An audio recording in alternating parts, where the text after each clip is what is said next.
এতিয়া আধাৰশিলাৰ ছিজন আৰম্ভ হৈছে। ইলেকশ্যন আহিলে সকলোৱে আধাৰশিলা কৰে, সকলোৱে কৰিছে, আমিও কৰিছো আধাৰশিলা। এই অকপট স্বীকাৰোক্তি ধুবুৰীৰ AIDF সাংসদ AIDFৰ সভাপতি বদৰুদ্দিন আজমলৰ। আধাৰশিলাৰ ছিজনত আজমলৰ আধাৰশিলাৰ ৰাজনীতি। আধাৰশিলাৰ ছিজন এইটো চবেই কৰি আছে, আমিও কৰি আছো, পৰম্পৰা এইটো।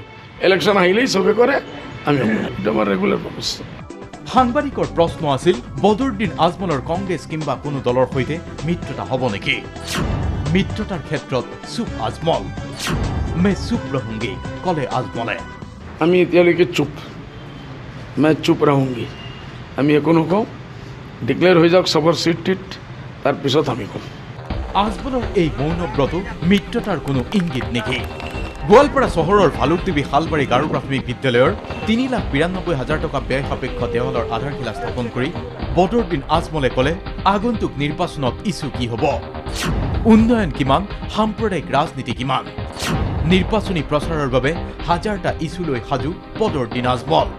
ইছ্যুটো হাজাৰ হাজাৰ আছে, বিজেপিৰ বিৰুদ্ধে কি আছে, কি হ'ব, কি হ'ব। অলৰাউণ্ড ডেভেলপমেণ্টৰ কথা আমি সুধিম চবক, কি কৰিলে, কিমান কমিউনেল লাইন কাম কৰিলে আৰু কিমান ডেভেলপমেণ্টৰ কাম কৰিছে। আনকি আগন্তুক নিৰ্বাচনত AIDF দলৰ পৰা 4-5 গৰাকী সাংসদ নিৰ্বাচিত হ'ব বুলিও মত প্ৰকাশ কৰিলে বদৰুদ্দিন আজমলে। অসমত আমাৰ 3টা আছিল, আমি কমচে কম 4-5টা আনিম, এইটোৱে আমাৰ আশা ৰাখিছোঁ। মুঠতে নিৰ্বাচনী পৰিৱেশ আৰম্ভ হৈছে।